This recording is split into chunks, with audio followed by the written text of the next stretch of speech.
Good morning, everybody, and welcome back to the Celtic Way morning briefing for Thursday, the 26th of October. My name is Ryan McGinlay, and today I'm delighted to be joined by Ryan Fitzsimons, aka Ryan118, Ryan Stephen F2 on the X handle as well. Ryan, how are you doing this morning?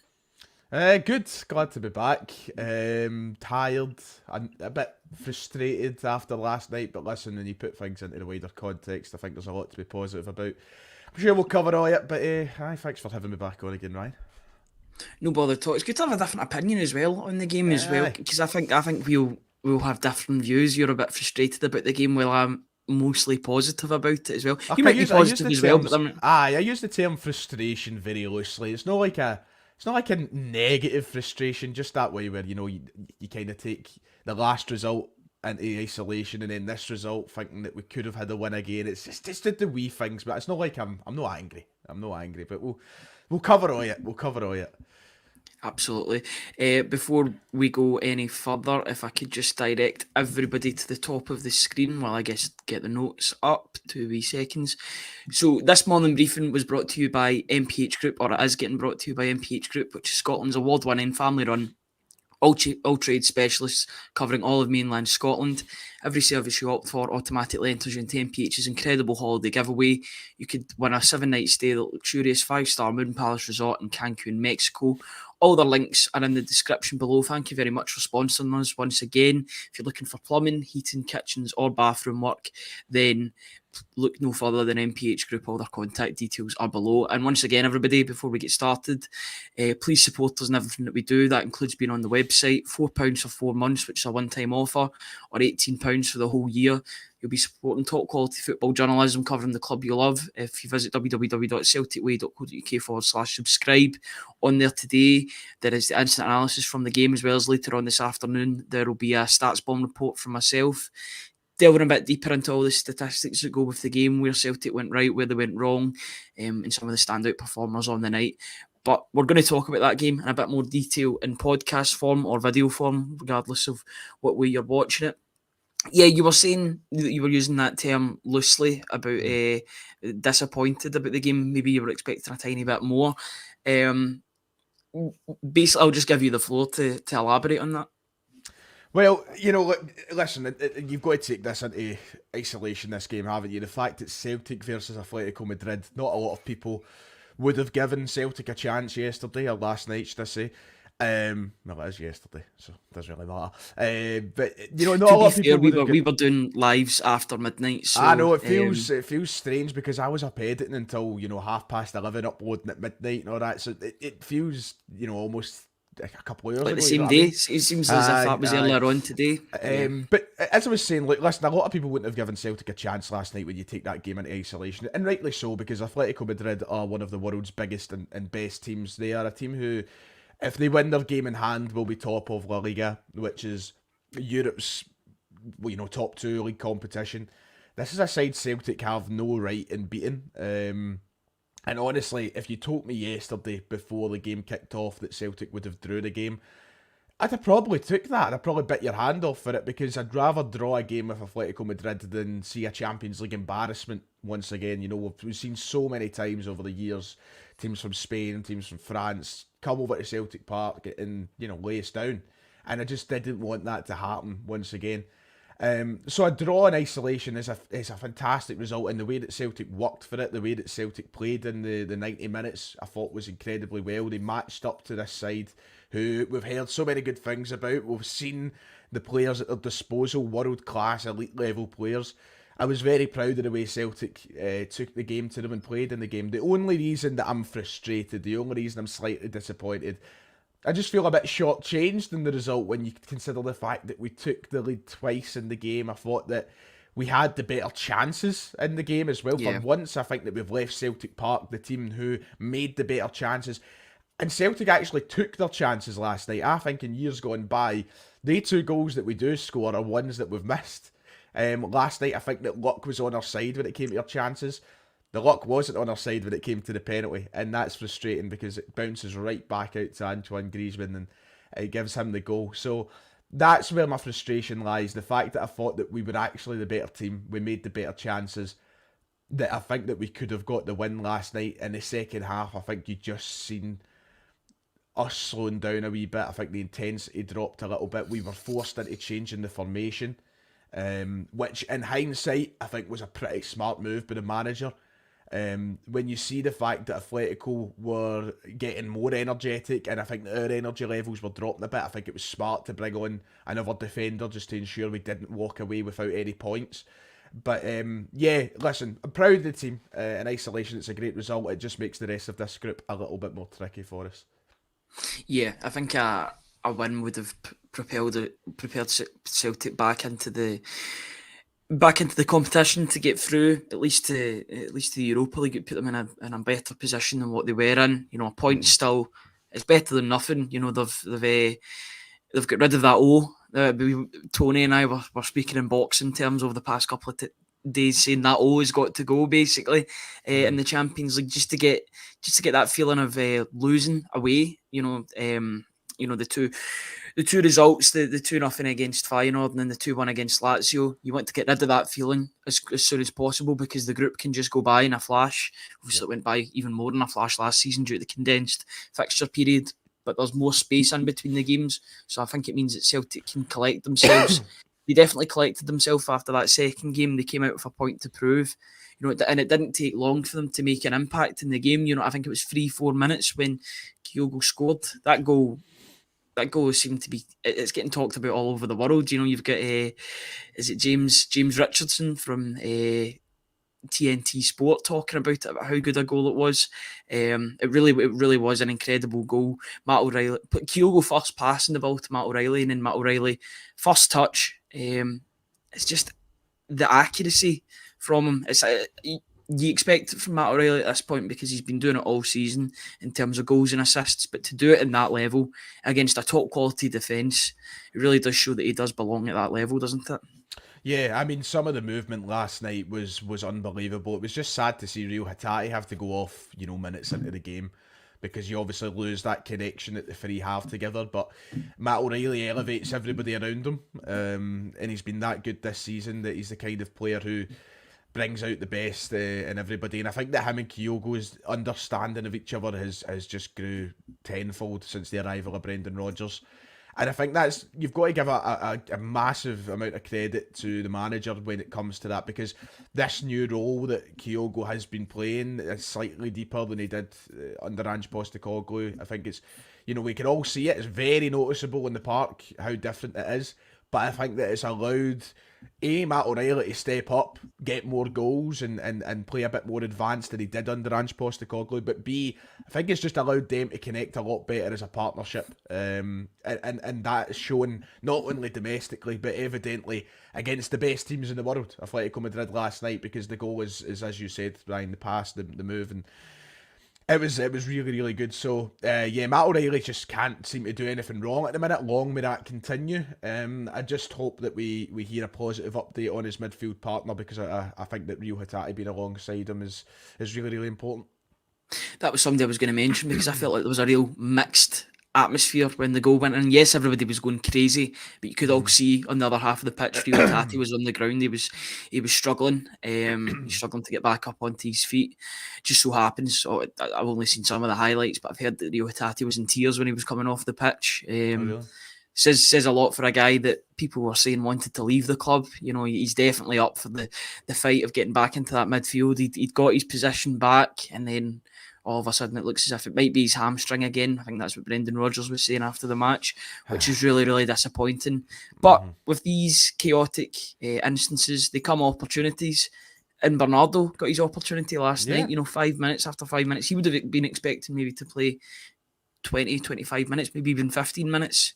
Yep. He got 70, 80 minutes on the clock, or in his legs for the game. And I thought he acquitted himself very, very well in the game. He was busy, he was industrious, he was trying to make things happen, and he effectively won Celtic the point by riding that challenge from Rodrigo de Paul in the second half. I thought it was a really, really assured performance. Not everything came off for him. There was one point, I think, especially for the second goal, that he could have taken down his man. You've got to take the yellow at that point. But overall, a very impressive performance. And he's probably going to get a run in the team now, isn't he?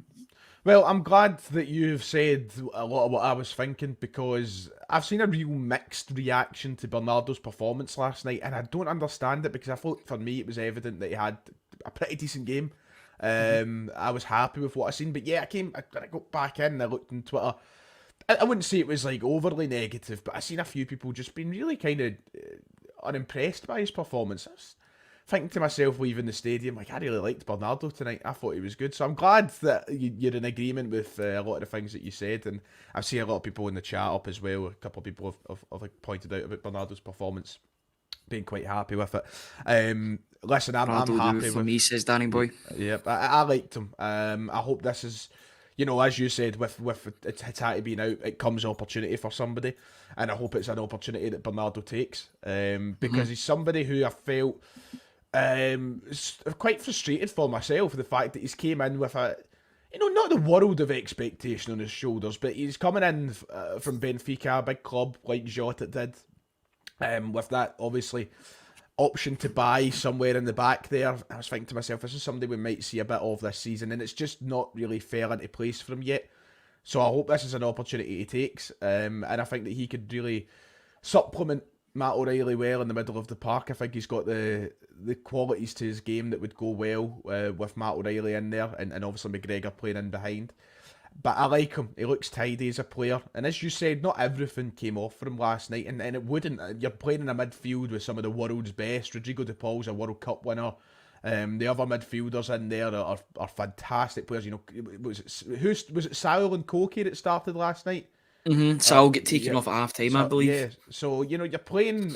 These are names that are international level superstars in the football. Not everything's going to come off for you. It's a really tough game. So, I mean, if he plays on Saturday against Hibs, that'll be a really good opportunity to sit down and judge him. But I was happy with his kind of, I want to call last night his audition, because he's had, 10, 20 minutes here or there. I don't feel like he's had a proper audition yet as a Celtic player, and I feel like that's what we've seen last night. We needed that. I think we needed that that sort of highlight reel of him, or a bit more of an extended highlights. You've only seen wee glimpses here and there of his performances. Yes, he's got a good touch on him. He looks as if he can pass the ball as well. Maybe a wee bit apprehensive to cross the ball. There was a couple of moments last night where I thought he could have put the ball into the box. Instead, he opted for the pass, which, Celtic could have attacked at that moment. Yes, he didn't really have the aerial threat at that point in the box, unless it was Phillips that was in the box towards the end, who became that sort of Van Dijk auxiliary striker in the last 5-10 minutes. But yeah, I thought he was flashy in moments, but industrious and acquitted himself. He equipped himself well in the game for the time that he was on the park. He can definitely feel proud of his performance. I think he will get a run in the team now, starting against Hibs on Saturday. The good thing is, sorry to cut you off, Ryan, I was just going to say, the good thing is we've left ourselves in a good position with players picking up form at the minute, because you've got Bernardo coming in, having a decent enough performance last night, and obviously choking at the bit to get some more minutes under his belt. But then obviously you've got Timoki Awata as well, who was fantastic against Hearts at the weekend when he came on.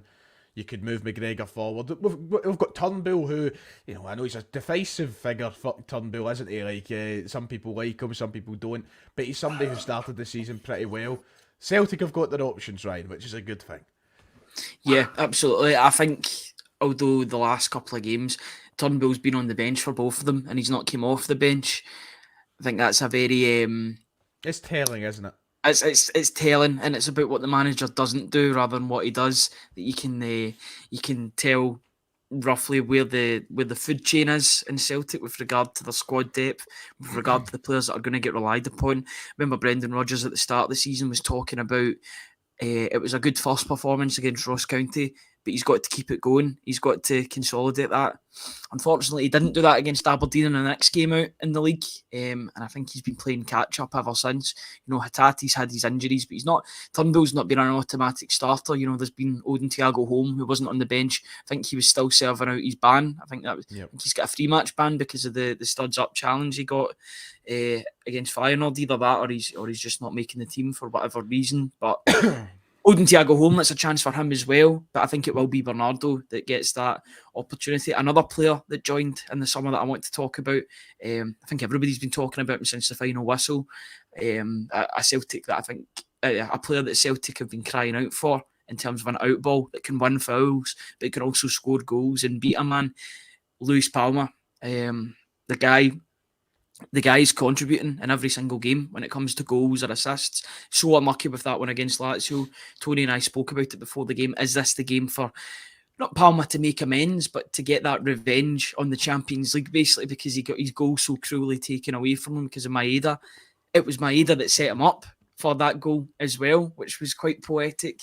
The ball, it was a great ball from Greg Taylor. I think that was one of the good things that he did on the night. There was a lot of negatives to Greg Taylor's game. I thought he really, really struggled on the night, especially in the second half when Atletico Madrid started to target him down that side. They were playing that ball. They must have played it about 7 or 8 times. They knew that Greg Taylor was smaller and he was struggling to defend what Atletico Madrid were throwing at him. But I've got to give him credit for the secondary assist for this, because the pass to Maeda is crisp, it's pinpoint. That's his pass that he enjoys playing. It just cuts to Maeda. Maeda runs with the ball, puts the ball into an area. I don't even know if he's aiming for anybody. There's no one in the area, but it bounces. Palma, one touch, bang. It's like Kieran Tierney against Leipzig all over again. Absolutely brilliant from Luis Palma. Again, somebody that's really stepping up to the plate and showing that the acclimatisation period only took, 1-2 weeks for him, maybe.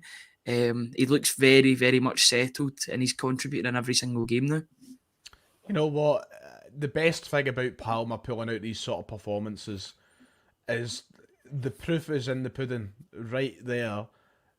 That this nonsense about having to spend £15 million on a Jota replacement is, quite frankly, nonsense. And that might rub people the wrong way, saying that people still probably want to sign a £10-15 million superstar to replace Jota. But there's a reason that Jota wasn't a £10-15 million superstar either, because these players can be superstars. And I tell you what, Ryan, Luis Palma is going to be an absolute superstar. He's unbelievable. He's got everything. Listen, it's going to take him a wee bit of time maybe to catch up to the level that Jota left Celtic at, but God, it's not going to take him that long if he keeps going at the pace he is, because he's got so many positives to his game. He's got finishing ability, he's got technique, he's got an out ball, as you say, he's got everything. He's the only thing I think he's lacking is that end pace, that pace really motor I feel like, that's something that I think that over the last couple of years, I feel like we've had wingers like that, though. And the wingers that we've loved, Jota wasn't the quickest guy. Like, compared to other wingers, let's be real, he wasn't rapid. He wasn't like, sparks coming off the back of his feet. Same with like El Yunusi on that left-hand side. He was never like that either. He was never like sparks coming off the back. He reminds me of El Yunusi. That's the player he reminds me most of. These are players that we're kind of used to in that sense. I think that Luis Palma makes up for it in other areas. And who knows, maybe his pace will pick up. Maybe that's something that might just take a wee bit of time to show here at Celtic. But I love him. I've very quickly taken a shine to him. He's everything that we needed on that left-hand side. Yeah. I mean, what else is there to say? He got his goal last night, and it's more than deserved after the Lazio injustice. So I'm happy for him. Chuffed. Yeah, I mean, unfortunately, it was the right decision on the night to give it offside because it touches Maeda. But I'm glad that those two were able to link up and provide an assist and goal respectively for the team. I know I've went on to talk about Luis Palma's goal, and we've missed the penalty in between that.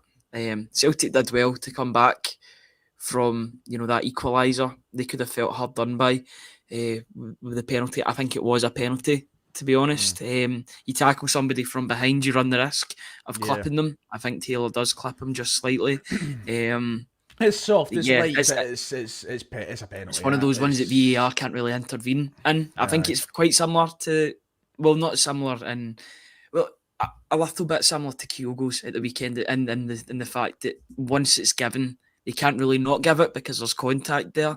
It's not a clear and obvious error. It's unfortunate, but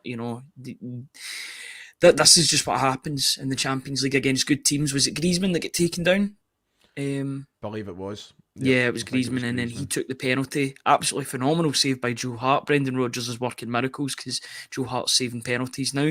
Two in Saves the it onto the Champions League. post. Two I in the know. Champions League, yeah. Nuts. That's that. Give him a new deal. I don't know if I'd go that far just yet, but no, he had a good game last night as well. I've got to say, didn't do anything wrong. His distribution was good as well, and a couple of really good saves at the end. But a great save from him to put it onto the post. Unfortunately, it goes to the one person you don't want it to go to. Griezmann gets a second opportunity. He's not going to miss from there. It's essentially a tap in for the. He plays in a very, very unique way. He plays a bit like Kyogo. He's a facilitator, but he's also a goal scorer. He drifts in and out of the game. He plays in that area, just in between the midfield and defence. There was so many times last night. It was similar. I remember if you watched. Did it for France. That's what I was about to say. World Cup. He was playing centre midfield basically. I thought last night he was playing a lot of central midfield as well. I was like, how's he ended up there? You know what I mean? He was just kind of all over the place. But do you know what's weird, Ryan, about that penalty goal is the fact that I think when it comes to the penalty, I said this in my video last night, it's strange. I think if they didn't score that penalty, we wouldn't have went on to score our second when we did. We responded really, really well, but it's weird how these things make the game happen. I just feel like that penalty gave Celtic the kick up the backside, the energy, the life again to go back and do what they did for the first goal. Whereas if they didn't get that penalty, I wonder how the game would have played out. I wonder if Celtic would have been able to protect a 1-0. I wonder if Celtic would have eventually found a second. These things make games, so it's a lot of people complaining about how light the penalty is, or should it have been a penalty. I think that without that penalty being scored, the outcome was going to be different last night. So it's one of those ones. Parallel universes, we'll see what the score was, but for us, I think that it really gave us an injection of life that we needed again, because we were starting to the way that we played in the second half. I think we were starting to kind of fall into that, whereas that goal went right back at it. Let's get this lead back again, Yeah, absolutely. I'm just going to bring up this comment by Maestro95. You now know Palma has all the confidence to strike at will. Biggest game of the season so far last night, and he steps up. I think he's stepped up in most games since he's joined the club. I can't remember a game where he was off form. Even in the Feyenoord game, I thought he got really, really harsh criticism for his second game at the club, because he completed 8 dribbles in that game. He was trying to make things happen.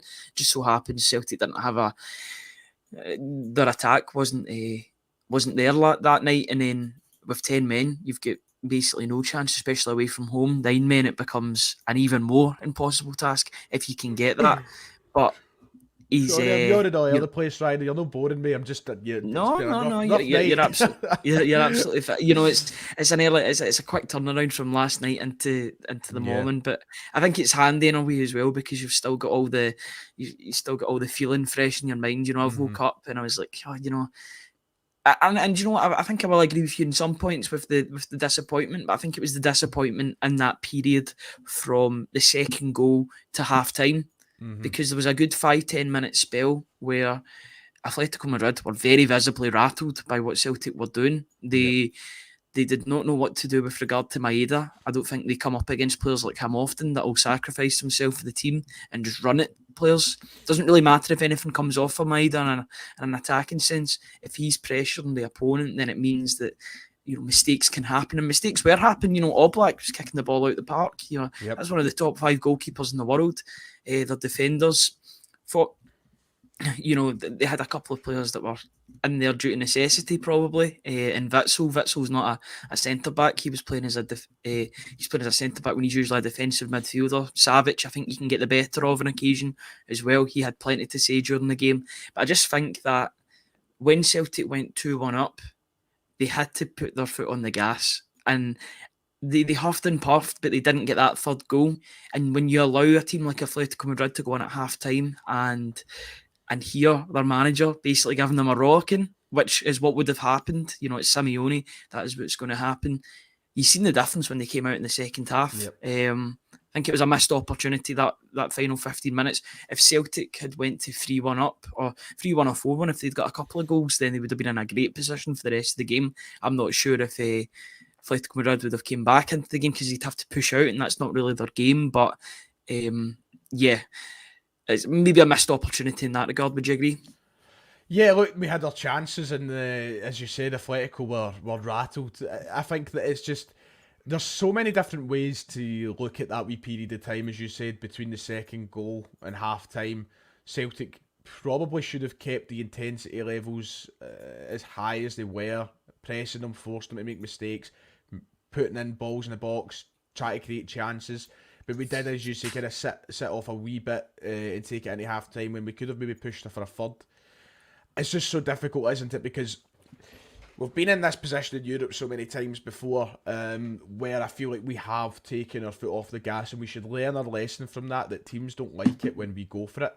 But I always think that there is that reservation in the back of the team's head, especially the manager's head, if you maybe push your luck a wee bit too much here, you leave yourself exposed, and you're looking at a team who, I don't know about you, Ryan, but watching Atletico in certain phases of the game last night, it blew me away, and it every time. I don't mean this in like a. I'm not one of the happy clappers who stood and applauded Luka Modric off the park a year ago, right? But some of these teams come to Parkhead and it wows me. It baffles me. It amazes me. Some of the things that these elite level players can do, and some of the football that they play in small phases, because we've got some really good footballers. We've got players who will make it to the very, very top. But when you see some of the things that these guys can do, unbelievable. And that's what I mean in saying, like, if we do push for it in those final few minutes of the game, I think there's reservations in the back of the manager's head that all it takes is one quick spell of possession, one of their wing backs playing a sharp ball to Griezmann and a sharp ball to Morata. Listen, look at their second goal. I think that most players at the level that we see week in, week out aren't scoring that. I think the header's unbelievable from Morata. I think it's a really... That's his trademark, isn't it? Yeah, that's his trademark exactly. goal. So I think that all it takes in those moments is something, boom, boom, boom, and you've had your pants pulled down. And I think the manager's aware of that. I think the team are aware of that. And maybe they just mentally needed that 10 minutes just to kind of calm things down a little, keep themselves sharp to what the opposition were doing. But yeah, I think, there is a way to look at it and saying that maybe there was a missed opportunity in there. But being 2-1 up at half time was a fantastic place to be. There was a great feeling around the place. Just wish that we could have sustained that in the second half. Yeah, and I think a bit of that is down to fitness as well. They put a lot into the game. You could see visibly that even a player like Daizen Maeda, who you never really see being tired nowadays, he looked visibly exhausted at the end of that game. That was the first thing that my dad said to me when he picked me up last night. I got to the car, and the first thing that he said was about Maeda looking knackered. My dad loves Maeda. He loves Kyogo. He loves Maeda. They're his two favourite players because he just loves them running all the time. And that was the first thing he said, is like, Maeda looked knackered. And obviously from my seat in 4-1-2, you can't see the whole picture. But obviously he was watching the telly, so you could tell that he was exhausted last night. I'm glad to be able to deliver some good news to Joe Curran, by the way, because he's asking if Palma is available after his loan. He's that good? Do you think we've only got? He thinks that Celtic have only got him on loan. No, I'm sure he signed a 5-year deal a couple of months ago. I hope so. I hope that's the case, because he'll be hot property now, especially doing it in the Champions League. Everybody will know his name now. I think he's the star of Honduran football. You see all their outlets going absolutely crazy, and that's what's absolutely brilliant. That's what Celtic can give, that platform to a player to go and do that. He was doing it for Aris in Greece, and he was getting a couple of call-ups here and there, but he's going to be a regular player for Honduras now. He's going to have to make that trip very, very often. I think he's now It must be murder being an international football player in Europe when your country's, South America. It must be a brutal couple of trips in the space of 2 weeks. Yeah, absolutely. But same with the Japanese lads as well, across the world. The thing is, they have to go to Europe to play for their national team to get that recognition. I think internationally, you see the amount of players that are now playing in Europe and playing for the Japanese national team. Just that they need to make that move in order to do so. I guess it's just a sacrifice that they don't even think twice about. They see it such an honour representing their country, as most countries are, in terms of representing. The players feel that pride of going back and representing their team.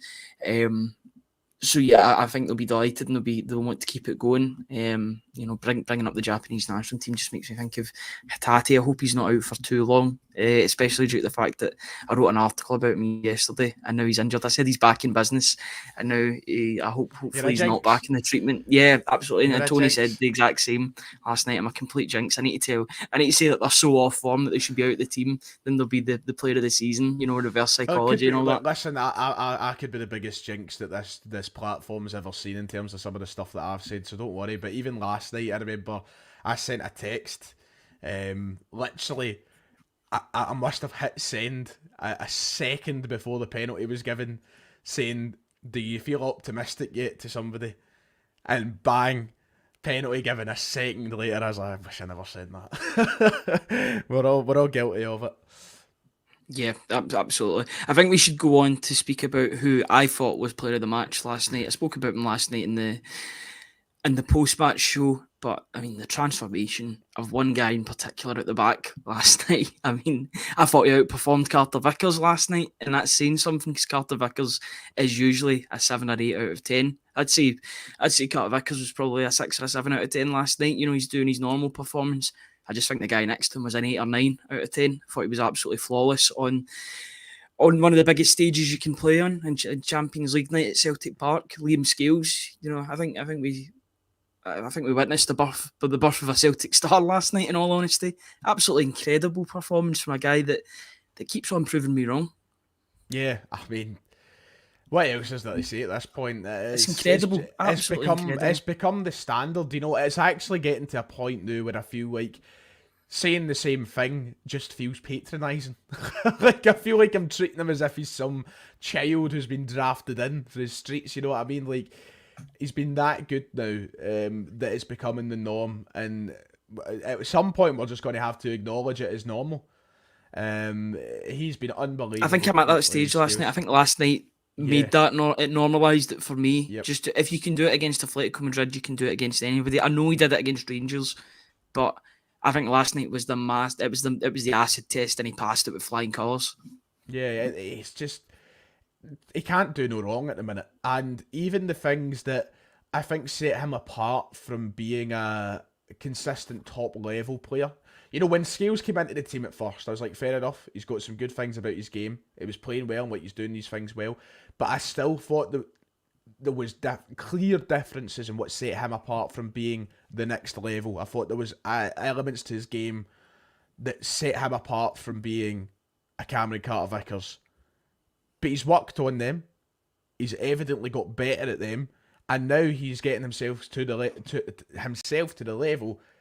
He will be up there with a Cameron Carter-Vickers sometime soon. He keeps playing like this. These, once again, are the best players in the world he's played against. World Cup winners, Champions League winners, La Liga winners, and he's performing like that. He done it against Lazio. He's done it against Rangers. He can't put a foot wrong. And another solid performance from him last night defensively.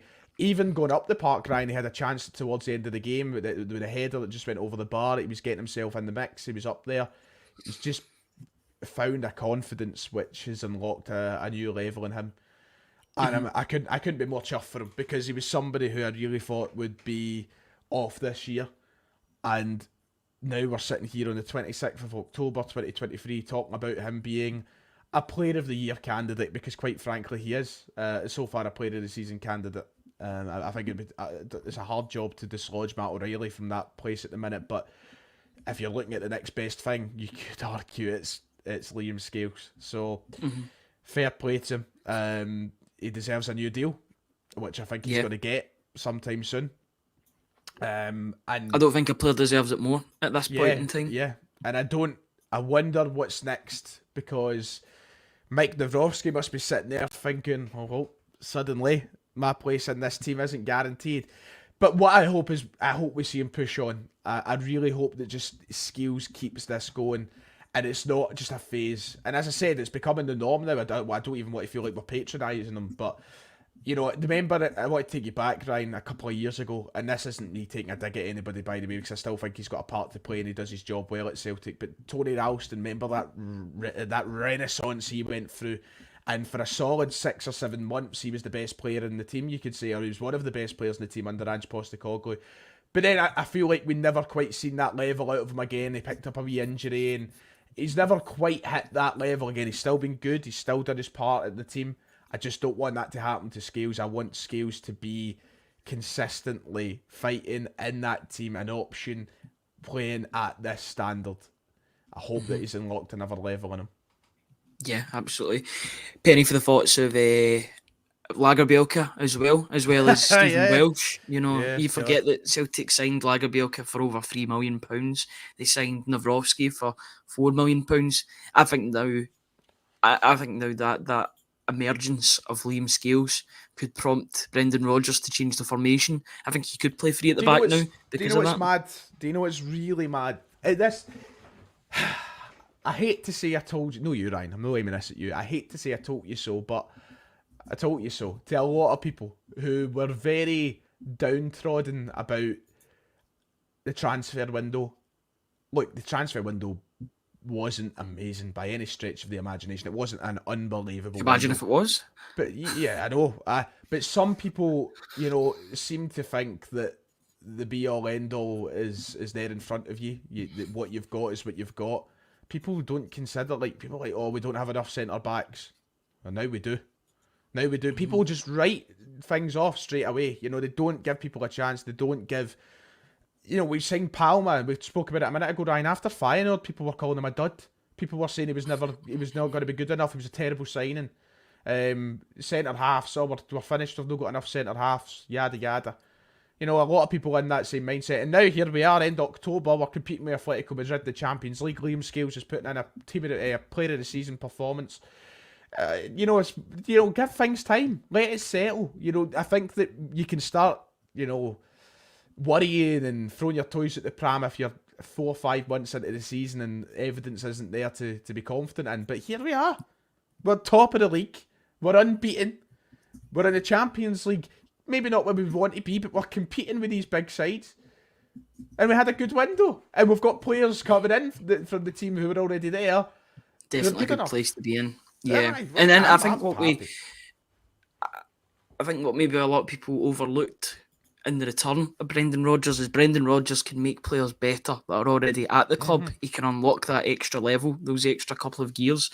I think it's been about 3 or 4 gears in Liam Scales, to be honest. I think all he's needed is that opportunity to play in the position that he was playing for Aberdeen, basically, at centre-back. He never really played as centre-back at Celtic. It was always a left-back position he played in. Can't really remember him playing at centre-half. I don't know if he played there against Betis. It might have been left-back he played there as well, because I think it was Welsh and somebody else that was playing. That was a couple of seasons ago, obviously, but he's had that run. Every player gets better when every defender gets better when they've got a player like Carter Vickers next to them. He's a facilitator in that regard. He can make the player that's directly partnering him a much better player in the process. But Scales was doing this before Carter Vickers came into the team. He's been the shining light in defence this season. It's incredible. I've got to say, I'm really, really excited about Mike Nawrowski, and I think there's a player in Lagerbielke. I'm not going to write him off. You can't write them off. Everybody wrote Liam Scales off, and look what's happened. You've got to give these players time to acclimatise. You get Stephen Welsh in there that's looking to make an impression when he comes back from injury. He could have maybe had a chance in this run of games because of his injury. I remember he signed his new deal and then he got injured. I know that was Liam Scales' opportunity. He could see that opportunity right in front of him. He had to grasp it, or else, if he didn't do well, he was probably going out on loan anyway. But he did do well. He forced Brendan Rodgers to keep him around, and now, I don't think Aberdeen or any team like that can afford him now, just due to the level. The acceleration in his game is absolutely incredible, and it's to Celtic's benefit. And you've got to give credit to Brendan Rodgers too. Yeah, absolutely. I mean, me, I'll give Brendan Rodgers credit till the sun goes down again tonight. He can't do any wrong in my eyes at the moment, but the point that you made to kick off your statement a moment ago in terms of people forgetting how good Brendan Rodgers is at developing a player and getting the best out of them. He's done it again, what he done in his first time here, because when he came into Celtic, I remember going into the 16-17 campaign with a few names in that side thinking they should not be playing. They're done. They can't do it. They're not ready for Celtic. They're not fit for this level. And Brendan Rodgers turned players into real high-class talent for us, you know. People need to realise we are dealing with a elite manager. And I said it at the time, and I'll say it now. He is an elite manager. He's one of the best in the business in this country. And I don't mean Scotland. I mean the whole island. I mean the UK. And we're lucky to have him. And the players will know that. And the players are going through brick walls for him at the minute, Ryan. And that's why you're seeing performances like Scales at the minute. Yeah, absolutely. Just thinking about what other players to talk about with regard to the game. Or do we go on to talk about the manager? You know, I think... A lot of people I know there are still people on the fence about Brendan Rodgers, and you know it's going to be difficult to shift them from that view. And they've got every right to express that opinion because the way he left Celtic was not ideal. I think that it's done. No, I'm completely over it. You know, it's been it's been 4 years in between, but yeah, I know a lot of people will still be feeling quite bad about that, but it's results like that, and especially performances, not just the result, but the performance and the heart shown on a big stage like that will really help that relationship be mended, because I think it can be mended with a lot of the fans. That I think people want Brendan Rodgers to succeed, because if Brendan Rodgers is succeeding, then Celtic are succeeding. He does his job. I think he'll deliver success. I tweeted that last night. I stand by it. If Brendan Rodgers is given the tools that is needed, he doesn't need to pick all the players. He just needs to get given good players. If he can get given good players to develop into great players, then he's as much a surefire success as Celtic are going to get. It's just a perfect fit because you've got a supporter as the manager. He loves Celtic, but he's an elite level manager as well, and he doesn't let that cloud his judgment. The fact that he's a supporter, it's the perfect harmony because he knows what it means to manage the team. Give him the tools. Don't let the same mistakes happen again, and you know there could be something special here, both domestically and in Europe. But he's got to be given the tools to do the job. You know, he says he's here for the 3 years. Personally, I want him to be there longer than the 3 years, but yeah, it's up to the board to make sure he doesn't get bored and to make sure his eyes don't wander elsewhere. Yeah, exactly. Look, listen, he was a perfect fit the first time round. He's a perfect fit this time round. And the board need to realise what they done the first time and not replicate that a second time round, as you said, Ryan. Listen, I'm happy with the transfer window, but it could have been better. And Brendan Rodgers, he echoed that same sentiment. Remember, at the end of the window, it wasn't ideal. He wasn't content. Yeah, he wasn't content. He wants more, and rightfully so. I think there's still glaring areas in the side where we can find improvement, whether it be first team improvement or even just depth competition for a spot. There are a couple of areas. Keep that man excited over the next couple of years. Keep him, right tucked into his job by giving him the tools, by giving him the opportunities to go and build something with this Celtic side, you know. As you said, Ryan, you said you want him here longer than 3 years. God, if it was up to me, I'd have him here for the next 30 years. You know, I love the guy, and I think he's a perfect fit. He's my favourite Celtic manager in my lifetime. I love him. I love him to bits. He's given me some of the happiest memories I've ever had following Celtic. And long may it continue. But he needs those tools. And the board need to realise that, look, we're going toe-to-toe with Atletico Madrid at Celtic Park. We get a point.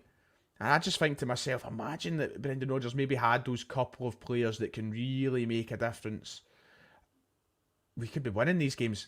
You know, it's splitting hairs, Ryan. These players, they split hairs. They one player can make a massive difference. So yeah, I'm really excited for next year already. It's not even like we're anywhere near done this season, but you know, I'm excited to see how he's backed and what's done. But yeah, bang on the money with a lot of what he's done this season. Yeah, I'm delighted with the way things are going. A couple of results here and there that have been disappointing, more so in Europe than domestically, but you can go back to those Kilmarnock and St Johnstone games. But at the same time, I think that feels like a lifetime ago now. It's been a long old season. For the fact it's only October. Could you do me a favour, Ryan? See, there's a comment in the chat. It's T1 saying Big Ange couldn't have made those tactical changes last night. I probably agree with that. I do agree with it, and I remember, and this is not me taking. I'm not I'm not that much a Rodgers fan where I'm going to start suddenly saying nonsensical things about Ange Postecoglou, because he's another elite manager that we've been lucky to have over the past couple of years. But the difference in the managers is evident. The difference in what they want to do is evident. And what I'm glad is that Brendan Rodgers is proving everybody wrong as well, in the sense that so many people are like, oh, Brendan's coming back, boring Champions League football, we're not going to be able to compete again. So many people forfeited the Champions League before it kicked off, Ryan, because suddenly nobody's going to replicate what Postecoglou done. Well, what is it? We got 2 points last season.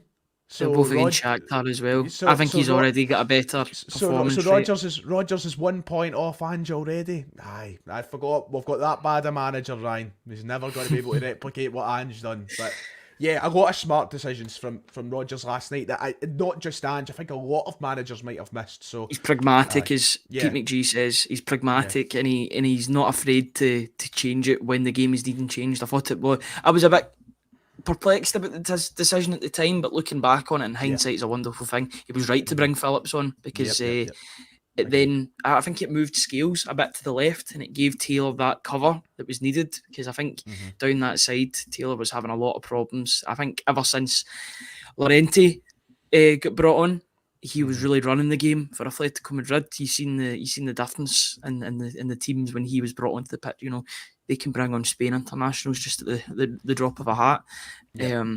Really impressive stuff by them, but it just shows you what they're working with finances. And Brendan Rodgers was talking about it before the game. Celtic can't compete with the finances, but they can compete with them on the pitch, and they certainly did that. You know, there's a couple of players that really, really did stand up and be counted for. A couple of maybe below par performances. I thought it was one of Alistair Johnston's poorer games. His decision making and passing was a bit off on the night, but I'm willing to put that down as just a mixed night at the office. You know, he didn't do anything absolutely dreadful, and he's a player that can definitely improve. You know, it's his first time playing at that level too. It's going to be a step up for him.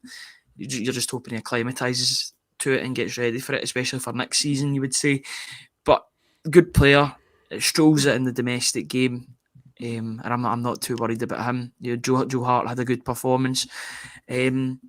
What did you make about the? I put out a tweet last night talking about the subs and the fact that there was no subs made after 10 men, not realising that Celtic had used all their opportunities to make subs. I know they've got 5 subs, but 3 windows. They'd used all their windows. That makes sense. You know, it was James Forrest that got brought on as well. He was sort of playing up front / on the wing as well. You know, he played for Celtic the last time that Celtic played Atletico Madrid back in 2011. I remember being at that game. I think that was when Falcao scored a free kick or something like that. I think that lack of depth on the bench was quite telling in the second half. And if Celtic could have had a couple of players, maybe another striker that they could have brought on that was more trusted than you know, I'm not saying it could be Giakoumakis, but a player in that mould, you know, a guy. Please don't bring it up. Don't bring it up. No, I know. I can't believe Sutton's on the bandwagon as well. Now I can't put up with any more of these Giakoumakis tweets. Like, I just can't. The thing is, he wanted to go. He wanted to leave. Like, it's just it's plain as simple as day. Like, he wanted off. Like, get over it. He's gone because he wanted to go. And like, we were in the pub and we were talking. For once, I had a conversation. We were in the Real McCoy before the game last night, and we bumped into. Shout out to him if he perhaps watches these streams. I don't know if he does. But we were talking to an older fella, and he was one of the first guys that I've actually spoke to in the flesh that I don't know, that's a stranger to me, that was actually like, well, we were never going to be able to keep him, because even if Celtic offered him a big contract, he didn't want to be second fiddle. He wanted to be the first team player. So he's went to Atlanta. He's getting a bigger wage. He's also guaranteed to be the starting striker. Even if we offered him bigger money, that wasn't what it was about for him. He wanted to play week in, week out. He was going. He was needed to go. So the point that I will touch on, though, Ryan, is the fact that, yeah, I think that Celtic probably were crying out for a second striker last night who is trusted, who is reliable, who's on form and scoring goals. At the time, I remember when Forrest came on, I was saying, why are we not bringing on O? Surely it's O that has to come on here. But now that I look back at it in hindsight, is there much of a difference? Maybe that O brings that physicality and that height that Forrest doesn't. But did that really matter? because it wasn't like we were swinging balls into the box at that point in the game. We weren't hanging them up for somebody. We were trying to use the legs. We were trying to run at them, and Forrest is probably better at that than what O is. So in hindsight, he probably made the smartest substitution he could, but that just speaks to the fact that we don't have the required depth that we probably need at the level. So yeah, I wish that we did have somebody to turn to there, but that's something for the Celtic board to look at with the manager in the coming transfer windows. Yeah, I think in January that's got to be addressed. There's got to be a second option for striker. I know Dyson Maeda's probably the backup striker, but he does such a good job on the wing that he's going to play there more often than not. Be interesting once Abada's back. Will Maeda take a bench spot, and it'll be Abada and Palma? I think last night Celtic really missed Abada's shooting ability and his outball ability. Maybe not so much his crossing, because I think that can leave a lot to be desired at times. It's his actual wing play that I think is quite weak when compared to other players. But in terms of he's basically a wide forward, much like Dyson Maeda in that sense. You know, he ghosts in and can get goals. He can score good goals as well. Can score headers for a wee guy as well. He's quite good with scoring headers despite his height.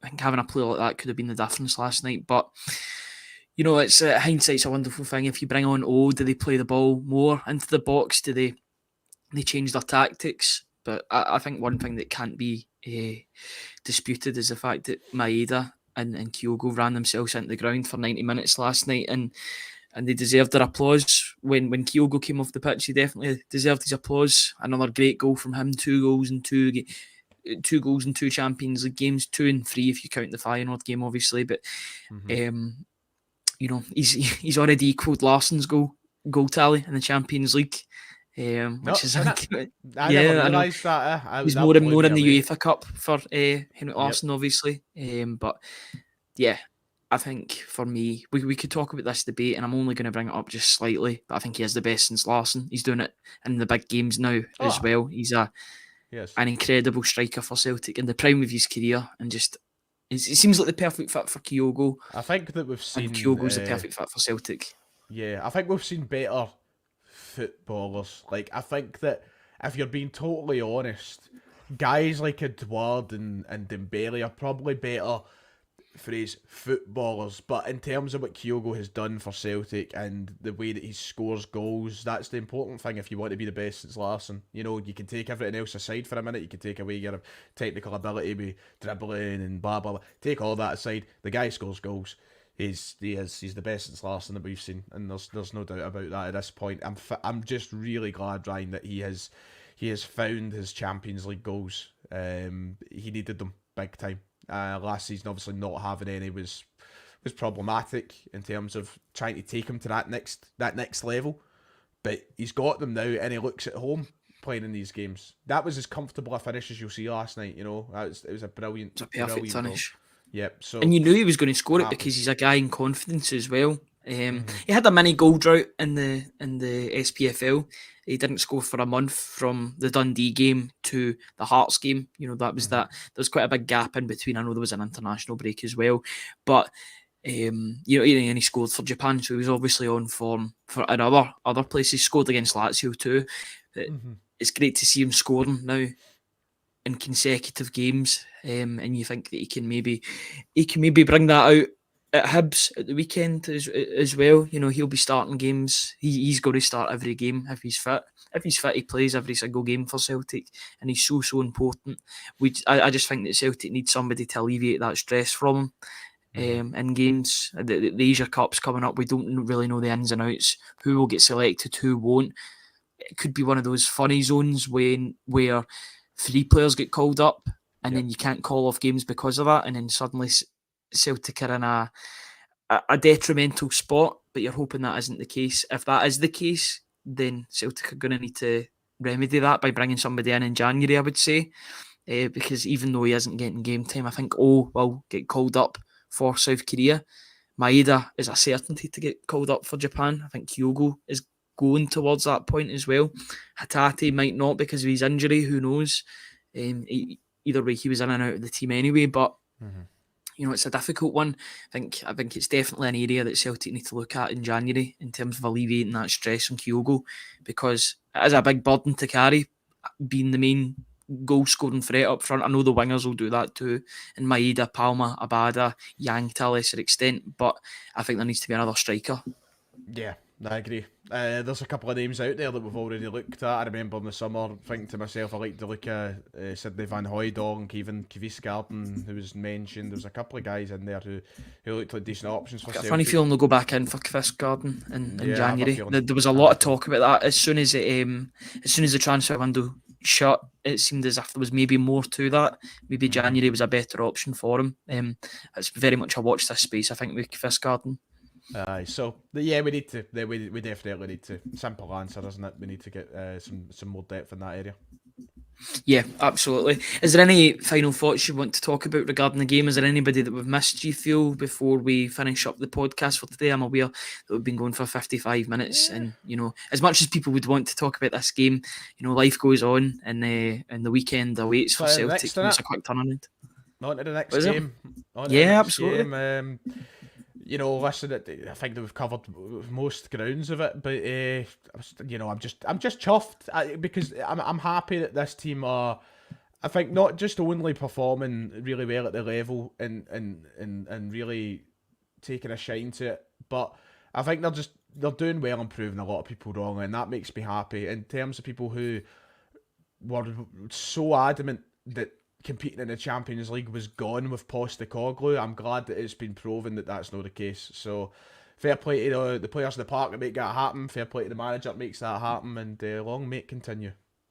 Yeah, absolutely. I feel like we've not even talked that much about Matt O'Reilly, who got player of the match on the night. Personally, I thought it was Liam Scales, but if you've got more than one nominee for player of the match, then it means you're doing something right, and it means that Celtic had a good performance on the night, both attacking and defensively as well, so no complaints about that.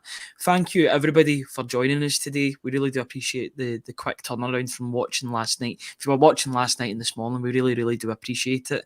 Once again, before we finish up, if I could direct everybody to the top of the screen, this morning briefing was brought to you by MPH Group, which is Scotland's award-winning family-run all-trade specialists covering all of mainland Scotland. As always, every service you opt for automatically enters you into MPH's incredible holiday giveaway. You could win a 7-night stay at the luxurious 5-star Moon Palace Resort in Cancun, Mexico. All the links are in the description, such as their Instagram, their contact number, their website, their YouTube, even their TikTok. Everything is in the description. So if you're looking for plumbing, heating, kitchens, or bathroom work, then please visit MPH Group. And thank you once again for them for sponsoring our videos, whether that be the morning briefing or the pre and post match reaction. And before we finish off, if I could just get everybody to look at the bottom of the screen now, from the top to the bottom. Please subscribe to the Celtic Way website, £4 for 4 months or £18 for a year. You'll be supporting top quality football journalism covering the club you love. Visit www.celticway.co.uk/subscribe. On there today, there'll be an analysis piece from me regarding Stats Bomb, looking at the 2-each draw last night, all the positive performers, maybe some of the negative performers, as well as I'll be scheduling some other stuff that will be going out on Friday. There'll be plenty of content coming out over the next couple of days, both regarding this game and the games upcoming against Hibs. So please keep a lookout for that. Ryan, thank you very much for joining me today. Before we finish up completely, where can people find you if they haven't watched your stuff already or want to find you on Twitter or X? X, as it's called nowadays. There's the art there. If you want to follow on YouTube, it's in the, I believe it's in the title, isn't it? It says with Ryan118, I think. Yes. That's where you find me on YouTube. Ryan118, Twitter's there. And if you're looking for me in Glasgow, then you know where to find me. I hope you don't. That sounded a bit devious there, I've got to be honest. Where to find me. No, thanks for having me, Ryan. I appreciate it. We really do appreciate you coming on, especially at short notice as well, because I did ask you yesterday and then you were coming on today. So really do appreciate that. Thank you everybody for the comments. Sorry we couldn't go through more of them, but we're talking about individual performances and it's difficult to bring up too many when you're talking about one player and then you're going on to the next player. Trying to give people as much credit as possible. So we apologise if we couldn't get to you with the comments. We'll be back with you tomorrow around about the same time. Tony will be back. I don't think I'll be on tomorrow. It's my day off tomorrow, so it'll be Tony and somebody else. So Tony will see you tomorrow at around about 10 o'clock. Until then, thank you very much, guys, and have a good rest of your day. Cheers, guys.